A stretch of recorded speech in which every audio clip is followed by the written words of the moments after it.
The heavy iron gate groaned, a dry, metallic cry, as it slowly swung open to reveal a sliver of the bleak, gray sky of late winter. I stepped out, and the biting New York wind immediately assaulted me, seeping through the thin, frayed fabric of my coat and making me shudder. 6 years. A stretch of time long enough to transform a vibrant woman in her 20s into a hollow shell, a ghost wandering through the world of the living. I took a deep breath, but there was no sense of freedom, no relief that people always talked about. My chest only felt heavy, filled with the damp, desolate scent of prison walls. The person waiting for me by the gleaming black luxury sedan was not Michael, the husband who had once promised me the world before personally sending me to this hell. Instead, it was David, his most trusted assistant. The young man, whose face always wore a look of pained sympathy whenever he saw me, quickly extinguished his cigarette and hurried toward me. He reached out to take my tattered duffel bag, then hesitated and pulled his hand back. David lowered his head slightly, his voice trembling with a forced reverence. "Miss Catherine, Mr. Caldwell had an unexpected board meeting and couldn't make it. He asked me to take you to your new home." I didn't answer, didn't even bother to sneer at the timeless excuse. I simply gave a silent nod and slipped into the back seat of the car. The interior was warm, fragrant with the scent of expensive cologne, a smell so foreign it made my stomach churn. Throughout the drive, David kept glancing at me in the rearview mirror, his eyes a mixture of pity and curiosity. I just turned my face to the window. New York City had changed so much. Skyscrapers clawed at the sky, packed tightly together, and the streets were choked with traffic. Everything was glossy and alien, making me feel like an outcast forgotten by time. The car pulled up to the curb in front of a high-end condominium complex overlooking Central Park, a place known as prime real estate for the city's elite. David quickly got out to open my door, leading me through a magnificent lobby to the elevator. I kept my head down, trying to shrink into my oversized, outdated clothes to avoid the scrutinizing gazes of the doormen and residents. When the door to the 25th floor penthouse swung open, I was met with a vast space filled with luxurious furniture and state-of-the-art amenities, from the imported leather sofa to the massive curved screen television. David set my bag down and pulled a thick envelope and a set of gleaming keys from his suit jacket. He placed them on the glass coffee table, his voice faltering. "This is a black card with no spending limit and the keys to the apartment. Mr. Caldwell said this is a small gesture to make amends," he said. "He feels the sentence was a bit harsh, looking back. He wants you to have a comfortable life now that you're out." I stared at the keys lying on the glass table. The metal reflected the light from the crystal chandelier, stinging my eyes. Make amends? Was he using money to buy a clear conscience, or using this penthouse to silence a woman fresh out of prison? I picked up the keys, the cold metal seeping into my bony palm. I didn't scream, didn't throw them in David's face as a wrongly accused wife might. I simply lifted my head and looked directly at him with my deep, lifeless eyes. David flinched and took a step back. It was the gaze of an animal wounded beyond repair, no longer angry, only dead. My chapped lips parted, and I uttered each word slowly, my voice raspy but clear. "Go back and tell Michael this for me. Catherine died in prison. A dead woman doesn't need a penthouse." David's face went pale. He opened his mouth to say something, but his throat seemed to clench, strangling the words. I didn't wait for his reaction. I quietly picked up my ragged duffel bag, turned, and walked out the door, leaving him standing dumbstruck in the middle of the opulent apartment. As the elevator doors closed, I could see him still standing there, stunned and utterly bewildered. I walked to the edge of the Hudson River. The water was gray and choppy in the winter wind, small waves lapping against the stone embankment. The cold wind whipped against me, but I no longer felt it. My heart had frozen over long ago. I opened my hand, looked at the keys and the black card one last time, then flung them with all my might into the dark, churning water. They made a small splash and vanished, just like my life, just like my hope, all of it swallowed by the depths. I turned and walked away, disappearing into the hurried crowds, a nameless phantom in this glittering city. I learned later that at the exact moment I threw those keys into the frigid river, Michael was sitting in his executive office on the top floor of his prestigious real estate empire, waiting for a call.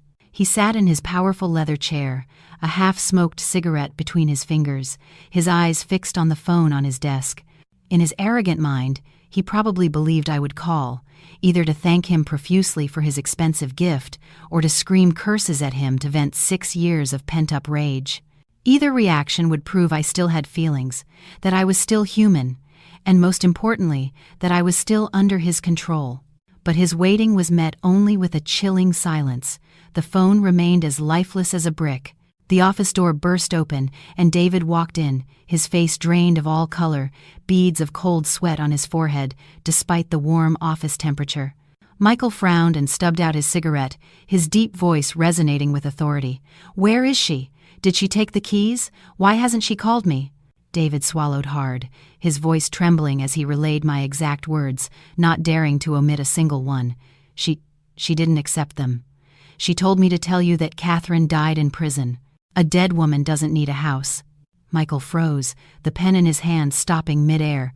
A flash of disbelief, then fury, crossed his handsome face.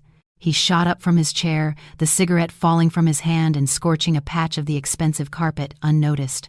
"She dared to say that? Then where did she go?" he roared, the volume making David jump. David stared at the floor, mumbling.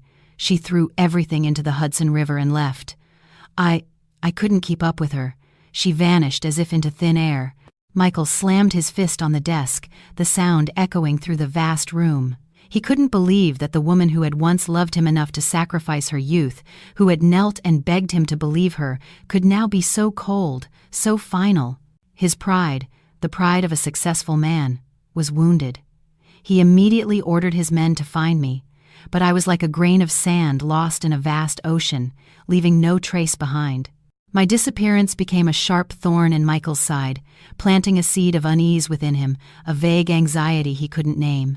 He started to have his people investigate what had truly happened to me during my last 2 years in prison, the period when his visitation rights had been revoked and he had completely lost contact with me. A few days later, a thick medical file was placed on his desk.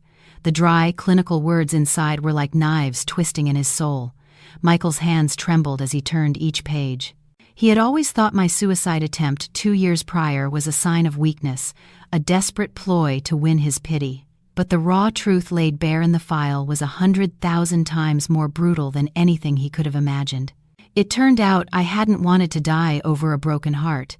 I had been cornered and beaten by a gang of inmates in the showers. They not only brutalized me, but also stole the only memento I had of my grandmother, a small, antique locket I cherished more than my life. In that moment of utter despair, cornered and robbed of my last shred of hope, I had snapped.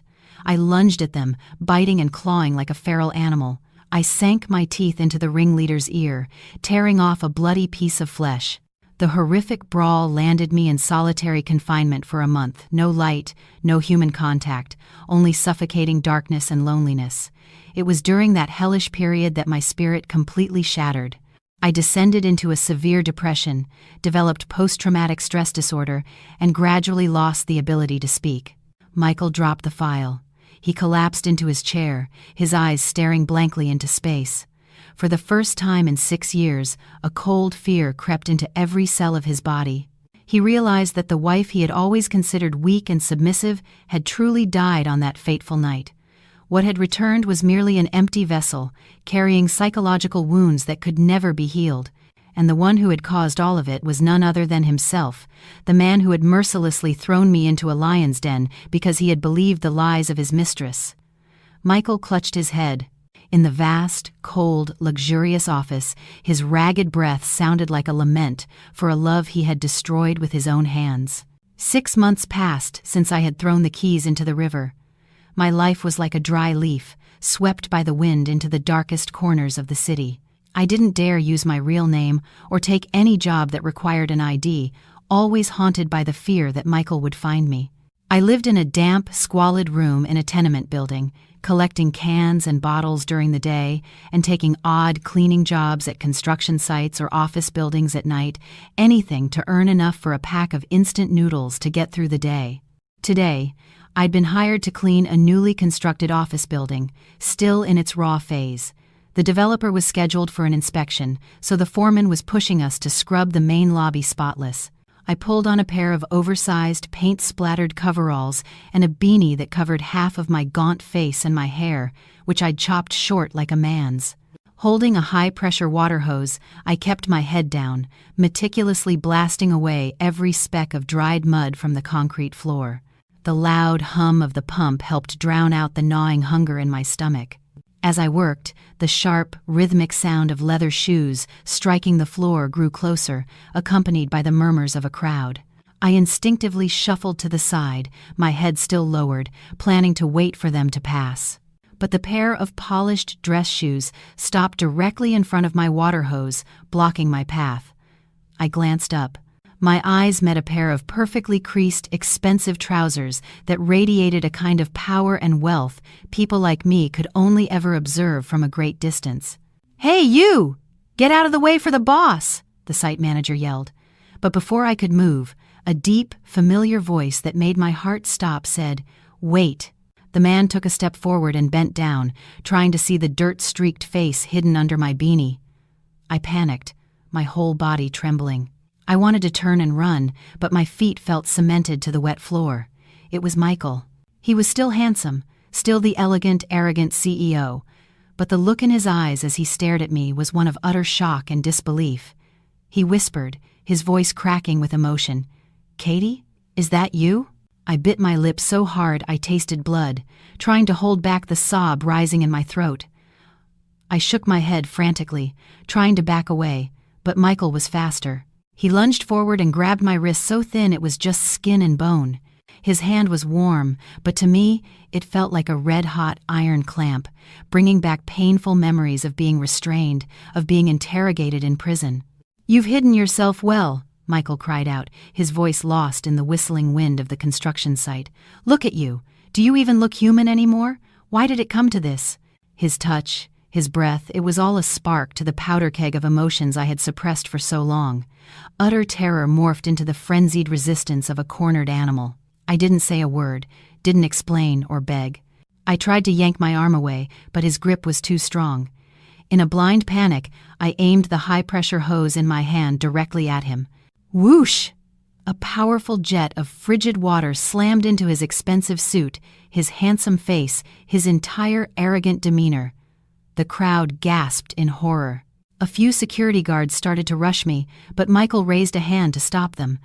He stood his ground, taking the full force of the relentless blast, getting soaked from head to toe. He looked at me, his eyes bloodshot, never flinching, as if he wanted to use this physical pain to atone for the guilt tearing him apart. I stared back, my finger still clamped on the trigger, but my tears were now mixing with the dirty water on my face, salty and bitter. Michael didn't seem to care about his drenched state. He slicked his wet hair back, revealing a resolute forehead now etched with lines of exhaustion.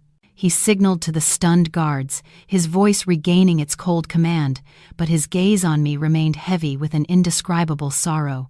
"Get her in the car. Take her back to the office." I struggled, tried to scream for help, but what was the strength of a frail woman against two massive bodyguards?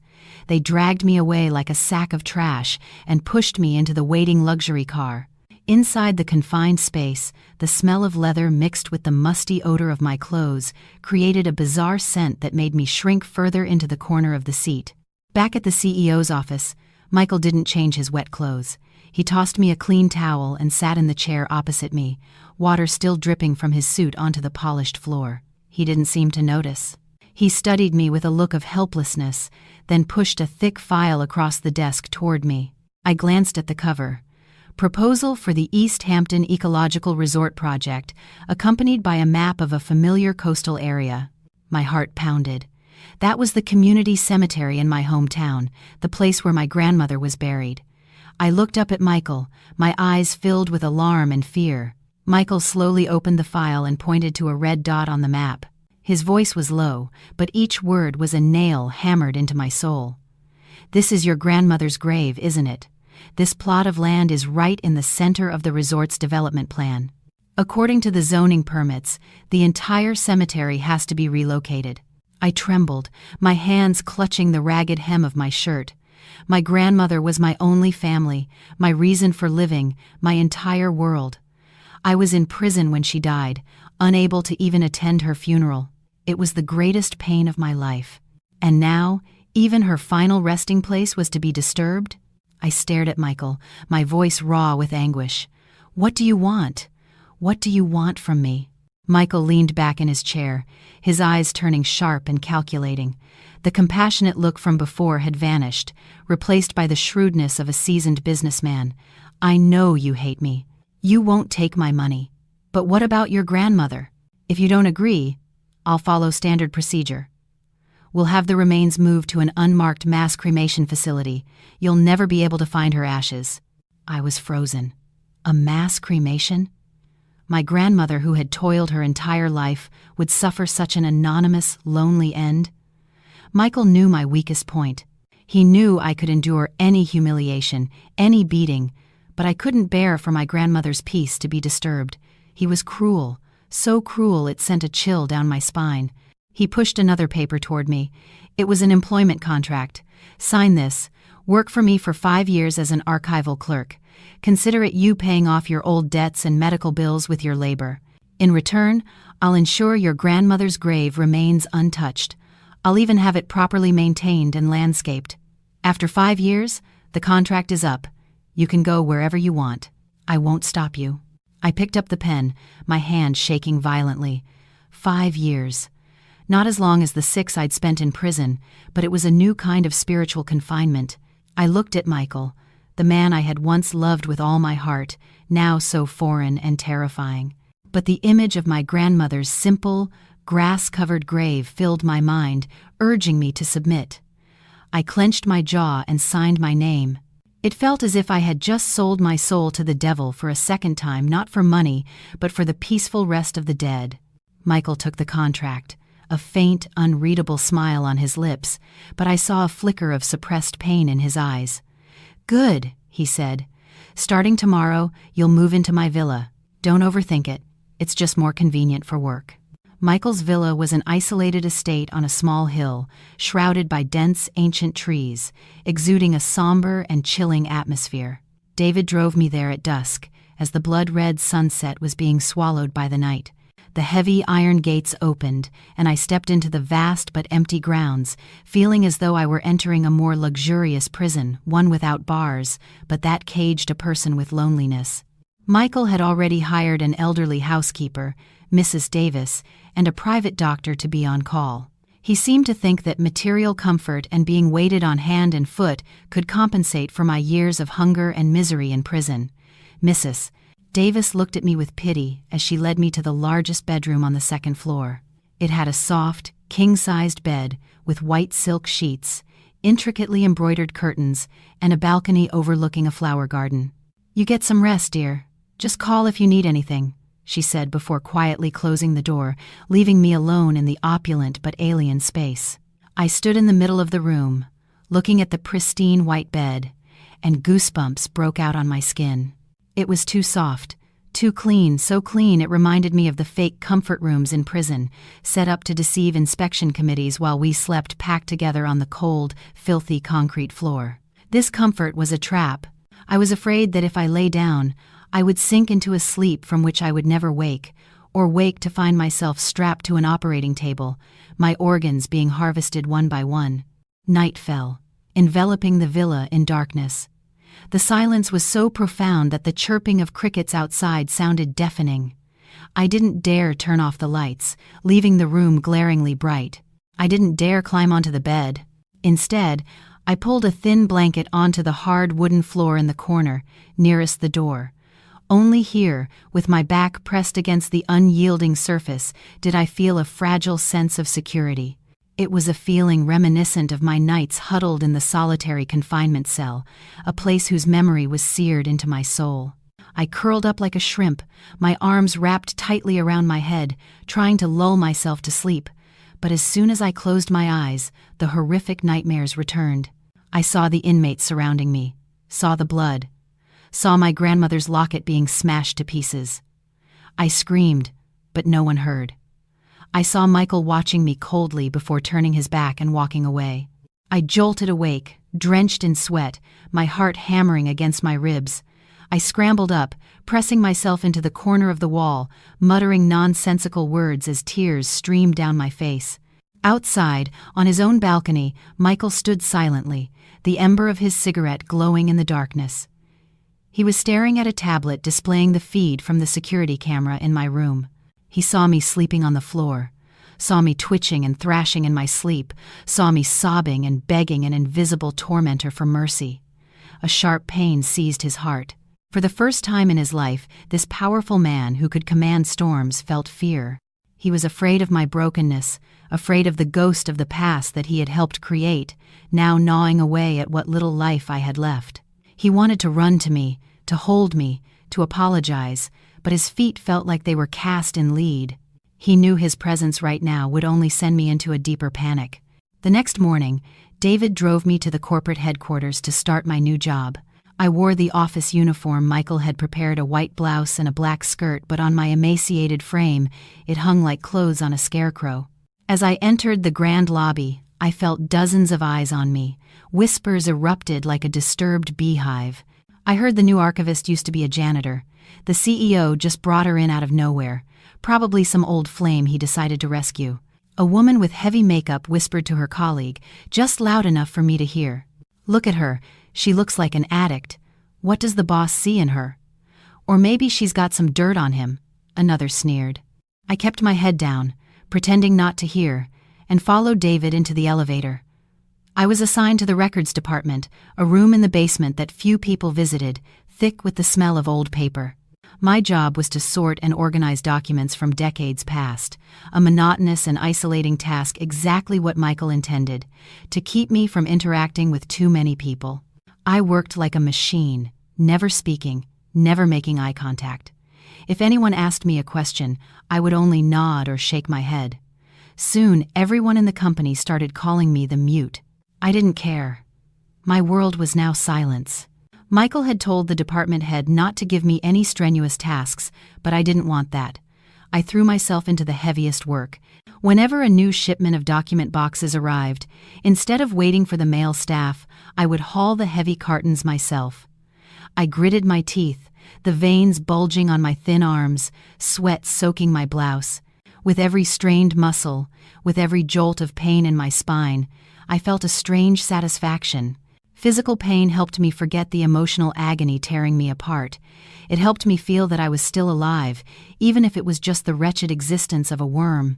One day, Michael made a surprise visit and found me struggling to carry a box twice my size. He stormed over in a fury, snatched the box from my hands, and slammed it on the floor.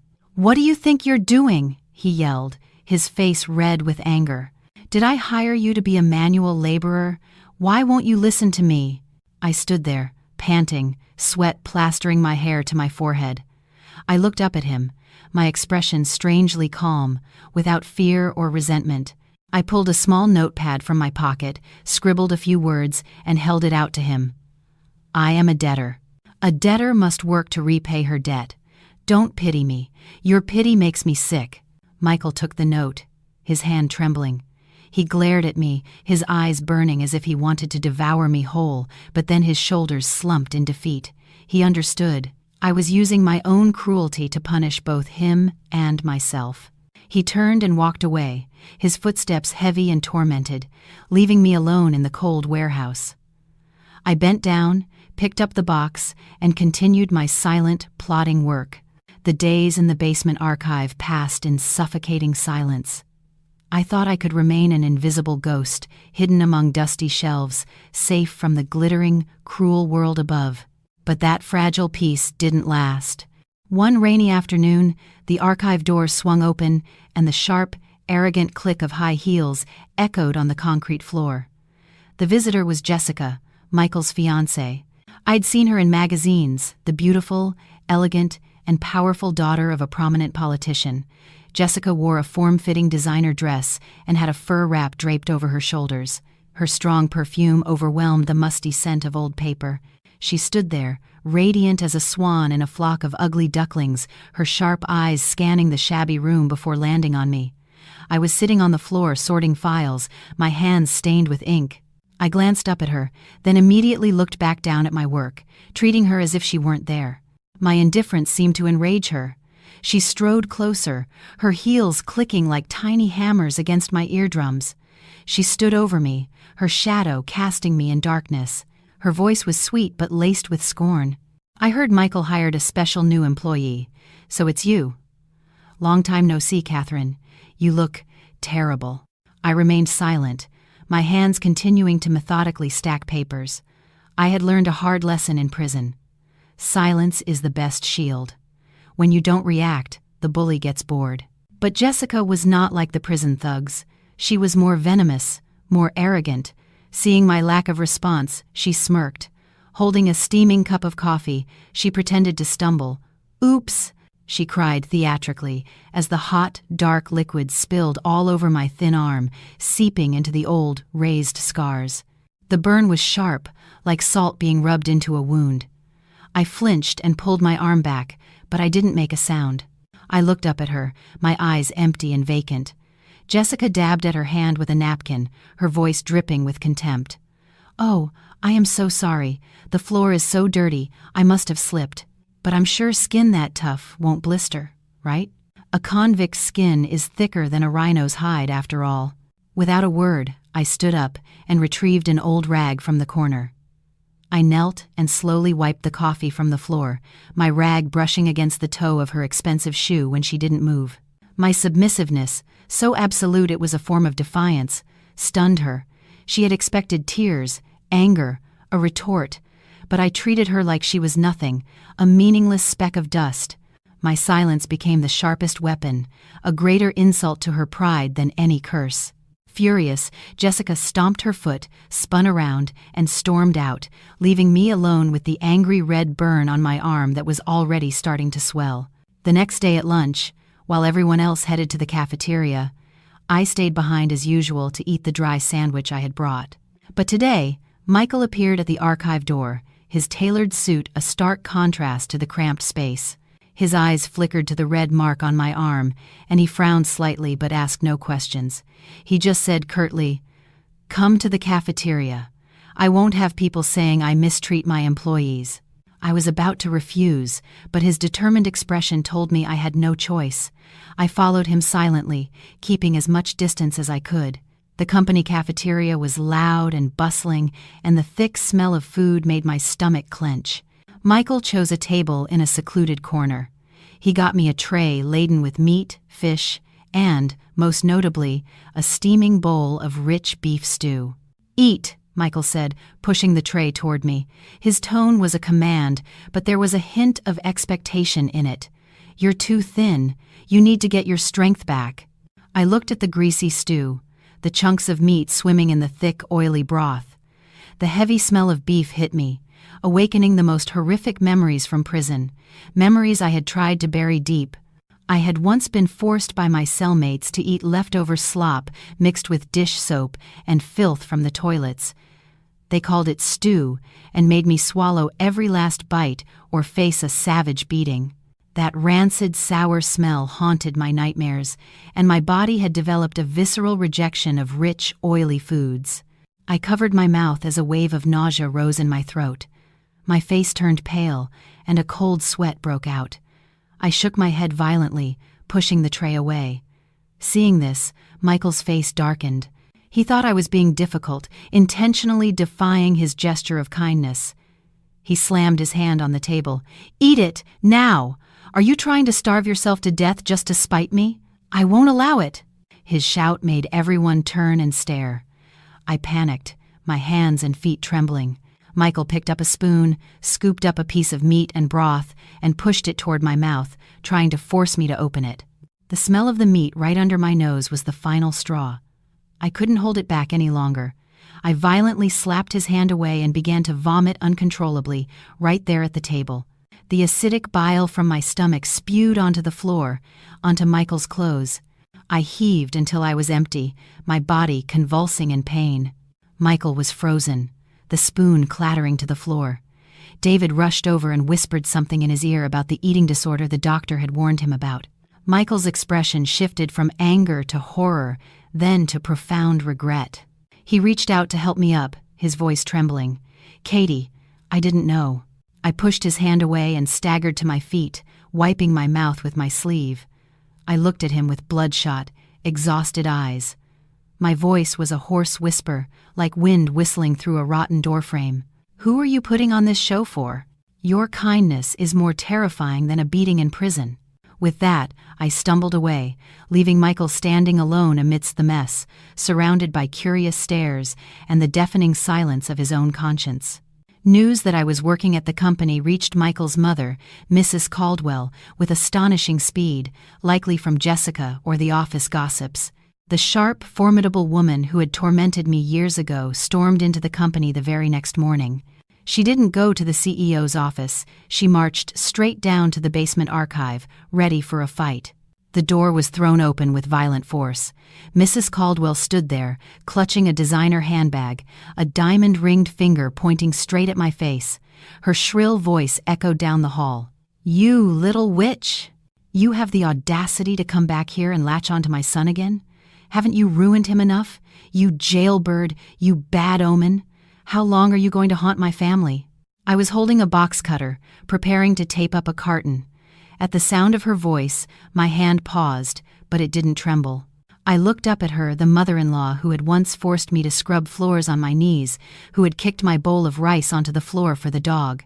I used to be terrified of her, but now, looking at her, I felt only a bitter, dark amusement. Seeing my silence, Mrs. Caldwell grew bolder. She lunged forward, raising her hand to slap me. "Are you deaf? Or are you trying to use that pathetic look to trick my son again? Get out of my sight." Her bejeweled hand swung toward me, but it stopped in midair. Her eyes widened in terror, her face went ashen, and she stumbled backward, stammering. I had raised the box cutter, but I hadn't pointed it at her. I had pressed the sharp, cold blade against my own neck, right over the carotid artery that pulsed beneath my thin skin. I stared at her, my eyes wide and unblinking, as empty of emotion as a dead fish. I said nothing. I just slowly increased the pressure, and a thin line of red blood welled up and trickled down my neck, staining the collar of my white blouse. My action was not a threat. There was no hesitation. It was the calm readiness of someone willing to discard their life at any moment. For a person who was already dead inside, what was there to fear about physical death? You're insane!" Mrs. Caldwell shrieked, her voice shaking with pure terror. She had never seen anyone act like this, had never witnessed such mad desperation. She was afraid not that I would harm her, but that she would be forced to witness a death, that my blood would stain her reputation and her luxurious life. I took a step toward her, the blade still pressed to my throat, the blood still flowing. She scrambled backward, tripping over her own feet. Don't come near me, you psycho! I'm leaving right now." She turned and fled, forgetting all her usual poise, the sound of her stumbling heels echoing down the hallway. I stood there, watching her disappear, then slowly lowered the box cutter. I wiped the blood from my neck. The stinging pain was a reminder that I was still alive. But this life, why was it so exhausting, so meaningless? At the end of the year, the company held a lavish gala at a 5-star hotel. Michael insisted I attend, claiming it was mandatory for all employees. That afternoon, a large gift box was delivered to the archive. Inside was a stunning evening gown of emerald green silk, with a daring open back and sparkling beadwork. A short note from Michael was tucked inside. "Wear this tonight." I looked at the expensive dress, then down at my own rough, calloused hands, and felt a bitter irony. This dress was meant for a pampered socialite with flawless skin, not for a scarred ex-convict like me, but I knew I couldn't refuse Michael. I was just a puppet on his strings. In the cramped employee locker room, I changed out of my drab uniform. I stood before the mirror and looked at my naked body. I was painfully thin, my skin pale, but the worst part was my back. It was a horrifying tapestry of scars. They crisscrossed each other thick, raised welts of different sizes and shapes, a map of my pain. Some were from the guards' stun batons, others from beatings with iron rods by fellow inmates. Some I had inflicted on myself during my delirious nightmares. They were grotesque centipedes crawling all over my skin, the permanent brand of my 6 years in hell. I trembled as I slipped on the gown. The cool silk sliding over my scarred skin made me shudder. The open back exposed all of my ugliness and ruin. Just as I was fumbling with the side zipper, the door to the locker room was pushed open. Michael walked in. "Are you ready?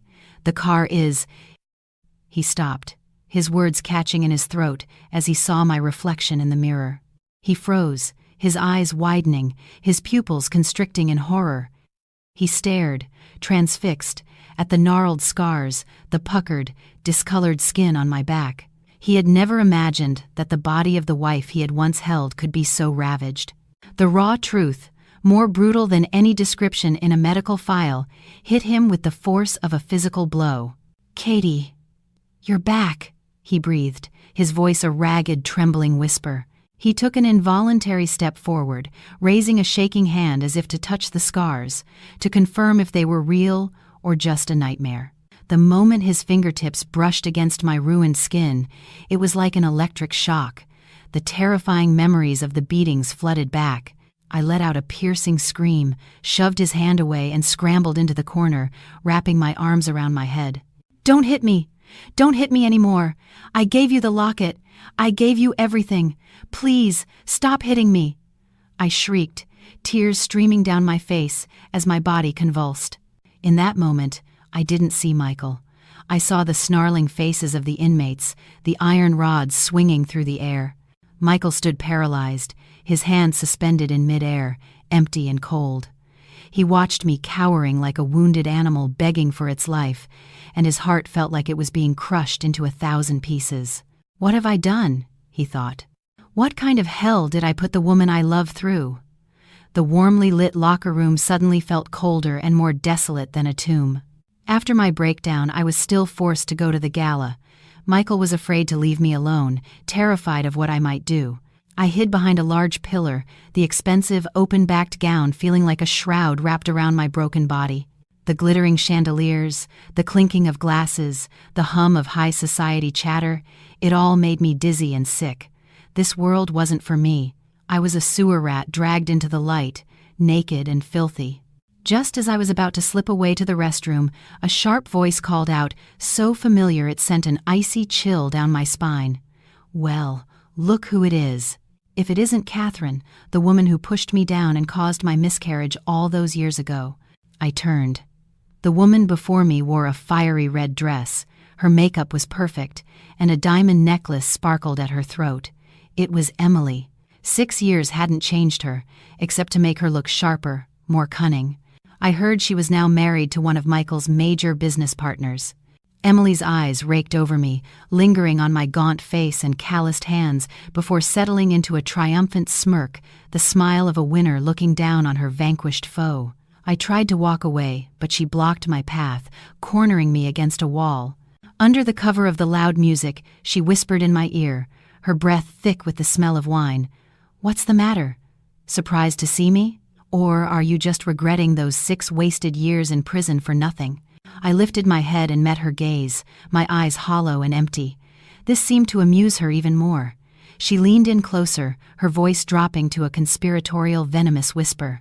"Let me tell you a little secret. I was never pregnant. That pool of blood? It was a vial of theatrical blood I bought at a costume shop, tucked it right inside my dress." My ears roared. The world went silent, except for Emily's soft, cruel laughter echoing in my head. Theatrical blood? For a cheap prop, I had lost 6 years of my life, lost my grandmother, lost my very humanity? I stared at her beautiful face, now twisted with malice. It felt like a knife had been plunged into my chest, stealing the air from my lungs. I didn't lunge at her, didn't scream curses as she might have expected. My mind was filled with images of my solitary confinement, of the unjust beatings, of my grandmother's lonely grave. The pain was too immense to direct outward. Instead, it turned inward, a blade pointed at my own heart. I felt disgusted by this world of lies, and disgusted by my own foolishness. I stumbled backward, bumping into the marble countertop of the restroom. The large mirror reflected my ghostly, pale face. Seeing my strange reaction, Emily looked slightly unnerved and took a step back. Suddenly, I raised my hands and clawed at my own face, my own neck, my nails digging into my skin as if trying to tear away this defiled flesh. Blood welled up, mixing with the pale makeup. I felt no pain, only a kind of crazed release. "Ah, she's insane!" Emily screamed before fleeing the restroom. I didn't care. I slammed my head against the mirror. It shattered with a loud crack, sharp shards tearing into my forehead. Blood streamed down, turning my vision red. The restroom door was kicked open, and Michael rushed in. He froze at the sight of me, slumped on the floor amidst glass and blood, my face a mess, a shard of mirror in my hand, poised to slice my wrist. He ran to me, not caring about the broken glass piercing his shoes and hands. He wrapped his arms around me, his voice cracking with terror. "Katie, stop! What are you doing? Stop it!" I thrashed in his arms. The strength of a madwoman made him struggle to hold me.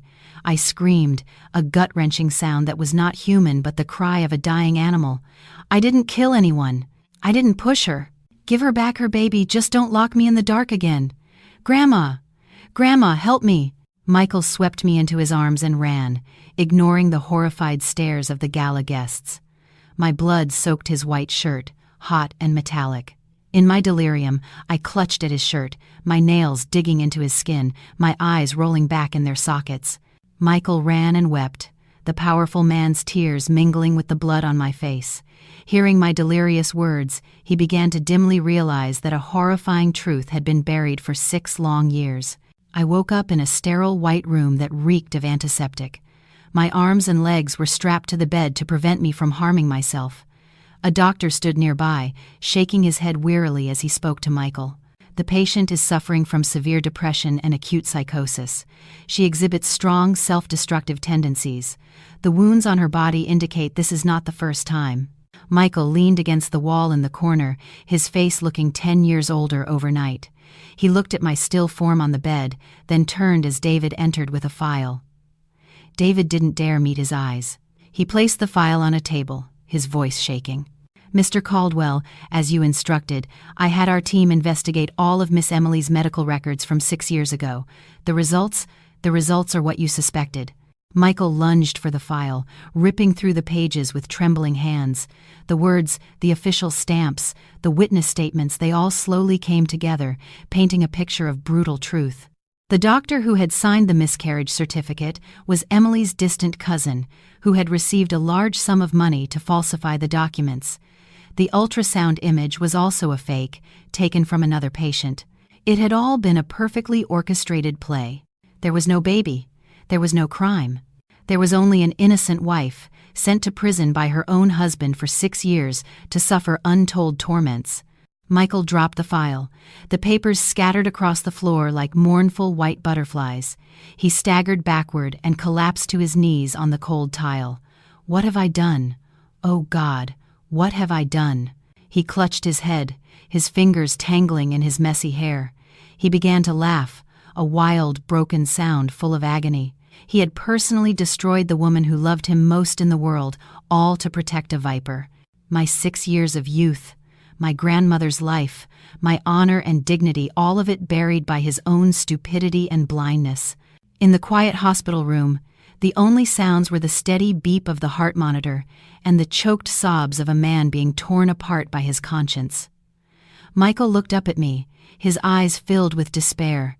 He knew that even if he died 1,000 deaths, he could never wash away this sin, could never give me back the whole life he had stolen. Michael didn't immediately expose Emily to the law.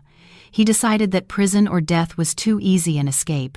He wanted her to feel the pain of losing everything, piece by piece, just as she had done to me. A silent, ruthless campaign of retribution began, orchestrated by a man driven mad by regret. First, Michael targeted Emily's husband's company.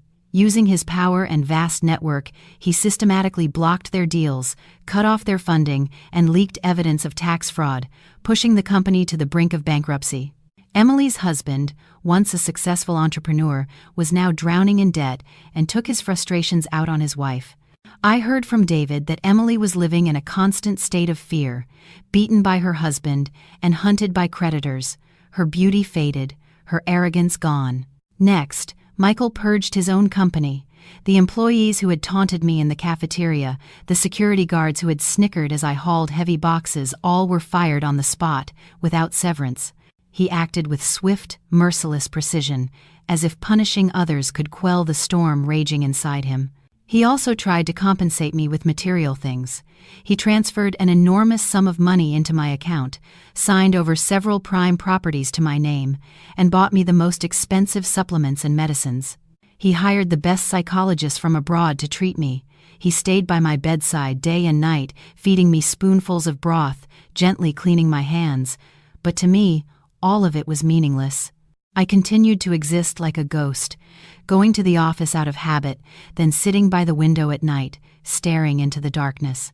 Money, houses, his belated care, nothing could stitch together my shattered soul. One afternoon, Michael entered my room and placed a glittering diamond jewelry box on the table. He knelt beside me and took my cold, bony hand. "Katie," he said, his voice hoarse, "I've dealt with them. Emily is paying for what she did. Do you feel any better?" I slowly turned my head, my empty eyes looking right through him into some distant void. A faint, bitter smile touched my lips. I pulled my hand from his. My voice was as light as a whisper. "Better? Whether she starves to death or gets beaten. Will that bring back my 6 years? Will it bring my grandmother back to life? Are you getting revenge for me, Michael, or are you just trying to salvage your own rotten conscience?" My question struck him dumb. He bowed his head, his shoulders shaking. He understood that no matter what he did, the chasm between us, a chasm carved by blood, tears, and a human life, could never be bridged. That night, a sudden storm broke over the city. The rain fell in sheets, and the wind howled around the villa. I was sitting on the windowsill, watching the raindrops trace paths down the cold glass, my heart a barren wasteland. Michael hadn't been home for days. David said he was busy handling the fallout at the company and dealing with Emily. I didn't care. He could turn the world upside down for all I cared. It had nothing to do with me anymore. Around midnight, the roar of a car engine broke the silence. The gates opened, and Michael stumbled in, soaked to the bone and reeking of alcohol. He didn't turn on the lights, fumbling his way upstairs in the dark. When he opened my door, the dim light from my bedside lamp illuminated his flushed face and bloodshot eyes. He stood there, staring at me, then suddenly collapsed to his knees, his body hitting the wooden floor with a loud thud. The proud, powerful man who commanded the business world was now kneeling before me, a broken mess. He buried his face in his hands, his shoulders shaking as racking sobs escaped his chest. "Katie, I was wrong. I was so wrong. Please, hit me, kill me. Just please, don't look at me like that anymore." I sat motionless, making no move to help him.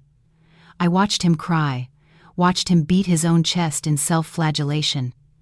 My heart was a block of ice.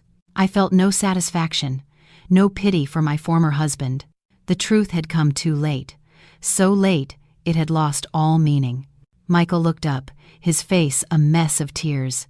He crawled on his knees toward me, reaching for my hand. I pulled away, my gaze as sharp as a shard of glass. My voice was flat and devoid of emotion. "What are you crying for? Are you pitying me? Or are you crying for your own putrid conscience?" He froze, stammering, I want to make it up to you. I'll spend the rest of my life atoning." I cut him off with a bitter laugh. "Atone? You killed me, and now you're sorry. What if I took a knife and killed you right now, then knelt and apologized? Would you come back to life? Would you forgive me?" My question was a sledgehammer blow that left him speechless. He stared at me, his mouth agape, unable to form a single word. He finally understood. This wasn't a lover's quarrel. This was the abyss between the living and the dead. Even though I was sitting here in flesh and blood, my soul, my love, had died 6 years ago on that fateful day in court. Michael collapsed onto the floor, his cries echoing in the large room, a sound more mournful and desolate than the storm raging outside. After that drunken night, Michael changed. He became more withdrawn at work, but around me, he was timid and fearful. He brought home a thick file and threw it on the coffee table in front of his mother. It contained all the evidence of Emily's deception, including recordings of the fraudulent doctor's confession and damning financial records. Mrs. Caldwell's hands trembled as she read through it, her face turning from a healthy pink to a deathly white. She couldn't believe that the woman she had adored, the one she had wanted as a daughter-in-law, was such a venomous snake. More horrifying was the realization that her own prejudice and blindness had helped push her son's life into tragedy and my life into hell. The shock was too great. Mrs. Caldwell suffered a massive stroke, collapsing onto the sofa, the side of her face drooping as she tried to speak. An ambulance rushed her to the hospital. Michael called me, his voice weary and pleading. "My mother had a stroke. She's in the ICU. Could you come see her for a minute? She's asking for you." I wanted to refuse, but thinking of the 5-year contract, I reluctantly agreed. When I walked into the intensive care unit, the smell of antiseptic was overwhelming. Mrs. Caldwell lay in the bed, hooked up to a web of tubes and wires, her face distorted by the stroke. When she saw me, a flicker of belated regret appeared in her eyes. She tried to move her one good arm, reaching it out toward me, her mouth working to form words that came out as garbled sounds. She wanted to take my hand, to apologize. I stood at the foot of the bed, watching that withered hand grasping at the air. I once yearned for that hand to comfort me, for her to call me her daughter. But that hand had only ever slapped me, had only ever pointed at me in condemnation. Now, seeing it reach for me, I felt no sympathy, only a rising nausea. I took a step back, out of her reach. My gaze was as cold as if I were looking at a stranger on the street. "You should rest," I said, my voice flat and cruel. "Don't strain yourself. No one can understand what you're saying, and even if they could, it wouldn't change anything." Mrs. Caldwell's hand fell limp against the white sheet. A tear traced a path through the wrinkles on her face. She understood, with agonizing clarity, that my cold detachment was more painful than 1,000 curses. I no longer saw her as a mother, or even as someone worthy of my hatred. I turned and walked out, leaving behind the steady rhythm of the machines and the silent, consuming remorse of a cruel woman. Michael's change in behavior, canceling appointments, neglecting wedding plans, and dedicating all his time to my recovery drove Jessica insane. The pride of a pampered heiress was deeply wounded. She couldn't accept losing to a broken ex-convict. Afraid to confront Michael directly, she chose the most cowardly path. She came after me. I was working late one evening. The winter sun had set early, and the road from the bus stop to the villa was deserted. As I was walking, a motorcycle with 3 men on it suddenly swerved in front of me. They were large, heavily tattooed, and carrying iron pipes. Without a word, they descended on me like hungry wolves. "Cripple her. Let's see how she seduces anyone then," the leader yelled, swinging a pipe hard against my back. A blinding pain shot through me, but I didn't scream or beg for mercy. 6 years in prison, facing beatings far worse than this, had taught me one thing. If you don't fight back, you die. Survival instinct kicked in, overpowering my fear. I grabbed a broken brick from the sidewalk, my eyes turning wild and bloodshot like a cornered wolf's. When the second man lunged to grab my hair, I didn't retreat. I charged forward and smashed the brick into his head with all my strength. He howled in pain as blood gushed from the wound. The other 2 froze, stunned that a frail-looking woman could be so ferocious. I stood there, trembling, the bloody brick held high, my eyes radiating a madness that said I was ready to die and take them with me. "Come on! Who wants to die next?" I screamed, my voice a feral rasp. Just then, Michael's car screeched to a halt. He and David leaped out, horrified by the scene. Michael stared at me disheveled, covered in dirt and blood, but standing defiant like a warrior at her last stand. The thugs saw them, realized Michael was not someone to be trifled with, and dragged their injured friend away. Michael ran toward me, but I brandished the brick, keeping him at a distance. "Stay back! Don't touch me!" I yelled, tears finally breaking free. Michael stopped, his face a mask of anguish. He realized I was no longer the gentle Catherine he once knew. Life had turned me into a porcupine, ready to hurt anyone, including myself, to protect the fragile life I had left. It didn't take Michael long to trace the attack back to Jessica. It was the final straw. He would not tolerate anyone harming me ever again. The next morning, he called an emergency press conference. In front of hundreds of cameras, he stood at the podium, his face cold and resolute. He announced the unilateral cancellation of his engagement to Jessica, accepting all financial and reputational consequences. "I apologize to Miss Jessica's family for this sudden decision," he stated, "but I have realized my heart can only belong to my ex-wife. I made a terrible mistake in the past and allowed her to suffer unjustly. I intend to spend the rest of my life making amends and protecting her from any further harm." The announcement created a media firestorm. Some praised him as a romantic hero, while others called him a faithless cad. Michael didn't care. He was ready to take on the world to protect me. I watched him on the large television in the villa's living room. His words were so beautiful, so moving. The Catherine from 6 years ago would have wept with joy, but the Catherine of today felt nothing. I turned off the TV, plunging the room into silence. In my hands was a tattered old teddy bear, its stuffing poking out. It was the only gift Michael had ever given me. I had taken it to prison, held it during the cold nights, and used it to wipe away my tears. Now it was as broken and dirty as our love. I took a needle and thread and began to carefully stitch up the tears. Each stitch through the worn fabric felt like a stitch through my own heart. I wasn't fixing the bear to keep as a memento. I was mending the broken pieces of my memory so that I could then bury them forever. Whether Michael broke off his engagement or not, it couldn't change the fact that he and I now belonged to different worlds. Michael didn't give up. He clung to the stubborn belief that the embers of the past could reignite the love that had long since died. One evening, as the setting sun cast long, bloody shadows across the villa, he brought in an old wooden box. He placed it on the table in front of me, his movements full of reverence, as if it contained priceless treasure. "Katie, look," he said, his eyes pleading and hopeful. "I found these in storage at the old house. The silver rings we bought at that street fair in college, the journal you kept when you were 20, and our first picture together. From that trip to Vermont, I kept them all safe." I looked at the contents.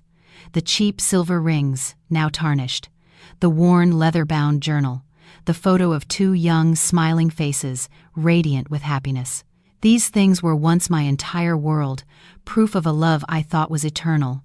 Now, they were just a bitter mockery. They didn't evoke nostalgia, only a sharp reminder of my own blindness. The girl in that photo was dead, killed the day the man beside her sent her to prison. I said nothing. I picked up the box, walked out to the patio, and went straight to a pile of dry leaves the gardener had swept up. I lit a match and tossed it in. As the flames leaped up, I threw the wooden box into the heart of the fire. "Katie, what are you doing?" Michael screamed, lunging forward, trying to pull the box from the fire. The flames caught the journal, and it erupted. He ignored the heat, plunging his bare hands into the inferno to retrieve the mementos. The smell of burning flesh filled the air, but he didn't seem to feel the pain, his face twisted in desperation. He managed to snatch the photo out, but it was half-charred. The girl's face had turned to ash, leaving only his own smiling face, alone on a blackened background. I watched him, my eyes cold and empty. As he cradled his blistered hands, his face streaked with tears, he looked at me with reproach. I just said, "What are you saving? Why are you holding on to this garbage? Stop trying to find the old Catherine. She died the day you testified against her. The person standing in front of you now is just an empty shell with her name." My words were like a bucket of ice water, extinguishing the last flicker of hope within him. He sank to his knees beside the dying fire, clutching the burnt photograph to his chest, and began to sob like a lost child. With the irrefutable evidence Michael had gathered, Emily's day of reckoning finally came. She was indicted on multiple charges: fraud, forgery, and perjury. On the day of her arrest, Michael drove me past her luxury apartment building. He slowed the car and rolled down the window so I could see. Emily was being led out by 2 female officers, her delicate hands, once accustomed to holding champagne flutes, now bound by cold steel handcuffs. Her hair was a mess, her face pale and haggard without makeup, and she wore only a rumpled bathrobe. She screamed and cursed, a pathetic attempt to cling to her last shred of dignity. A crowd of onlookers pointed and filmed with their phones, their contemptuous stares mirroring the ones I had endured 6 years ago. Michael glanced at me, searching for a sign of triumph or joy. "How do you feel?" he asked softly. "She's paying the price. Do you feel any relief?" I watched as Emily was shoved into the police van, the metal door slamming shut, imprisoning her in the same dark world I had just escaped. I thought I would be happy, that I would laugh in my enemy's face. But strangely, all I felt was a vast, cold emptiness. This revenge brought me no victory. It was just a belated end to a long, drawn-out tragedy. I leaned my head against the window, watching the light rain fall.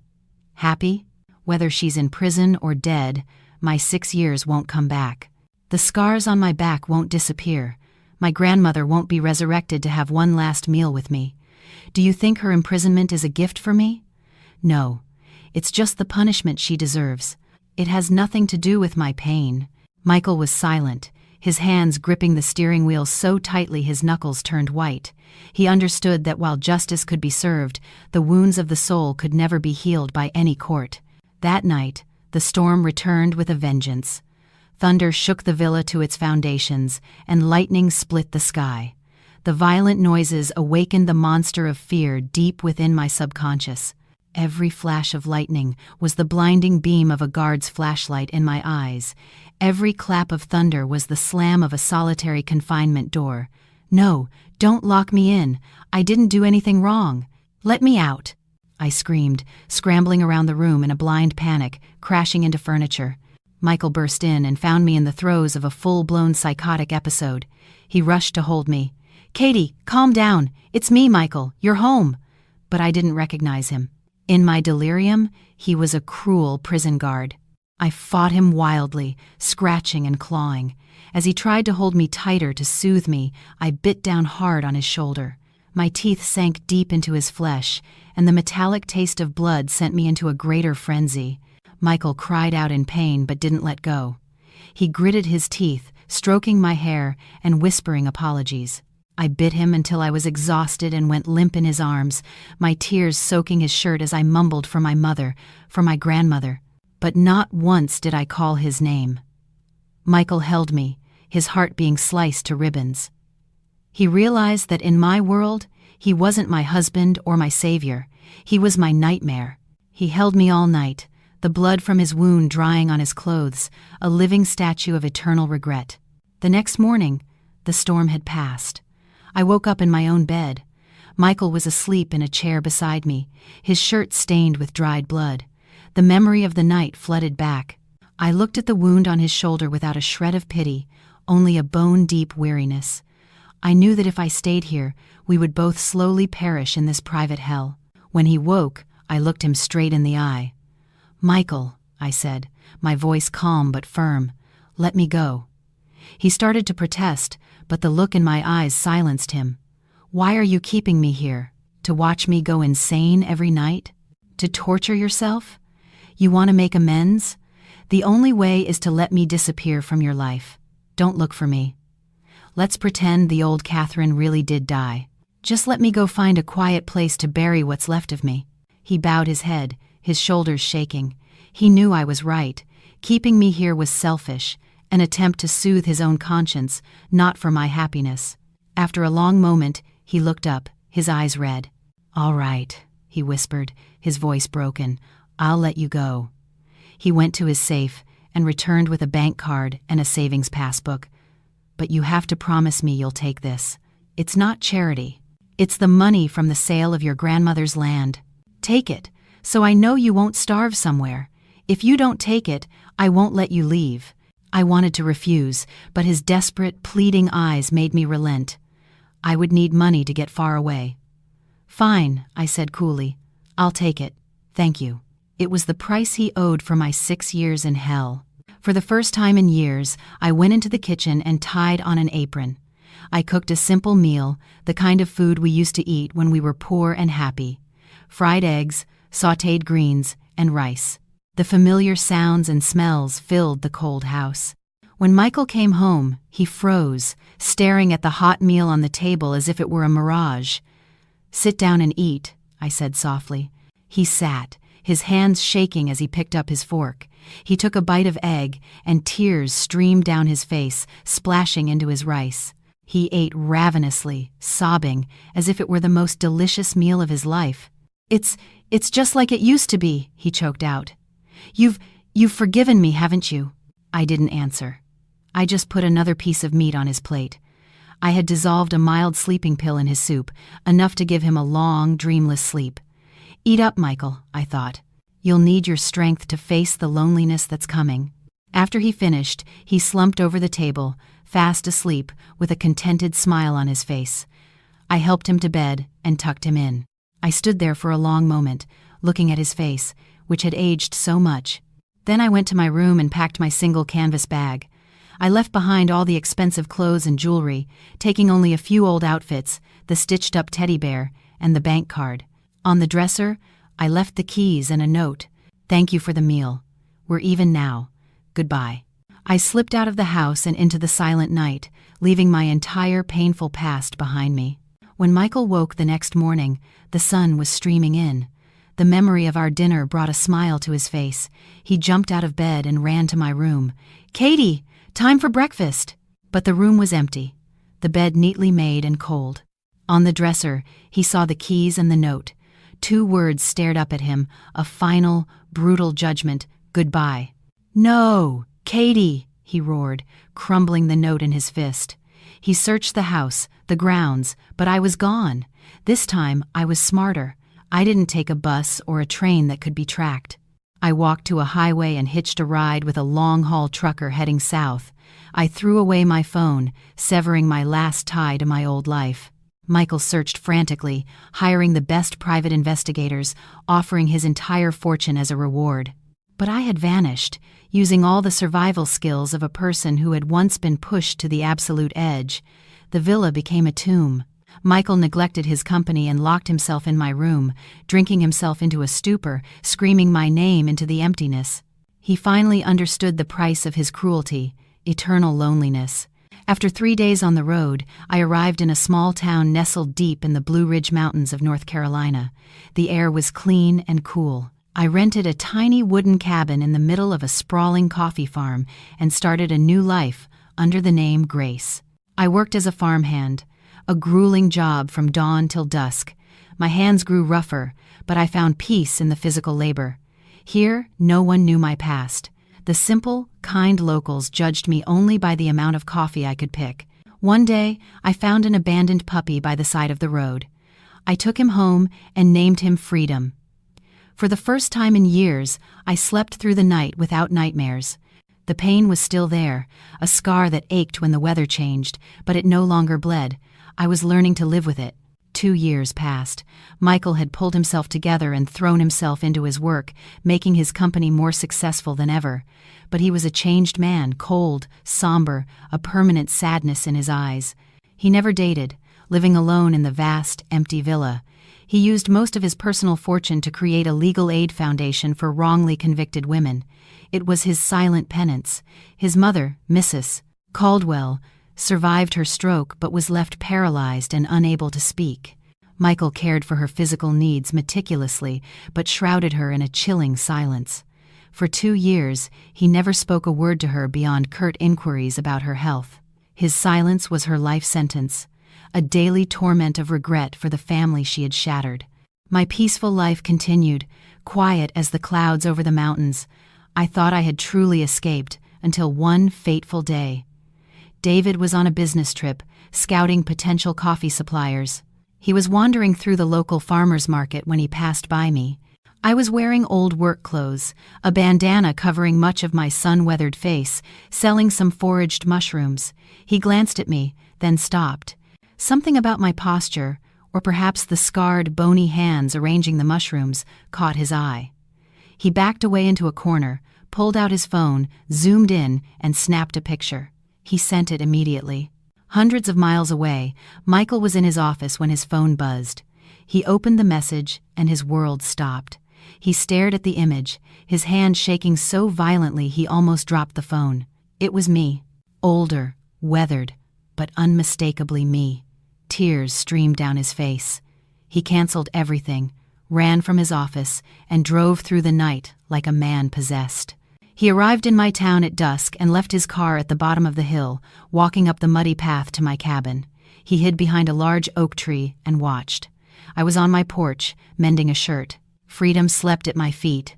A little neighbor girl, no older than 3, ran up, calling me Mama Grace, and jumping into my lap. I put down my sewing, tickled her, and she giggled, and then I smiled. A genuine, radiant smile that lit up my entire face. It was the smile Michael hadn't seen in 8 years, the smile he thought he had destroyed forever.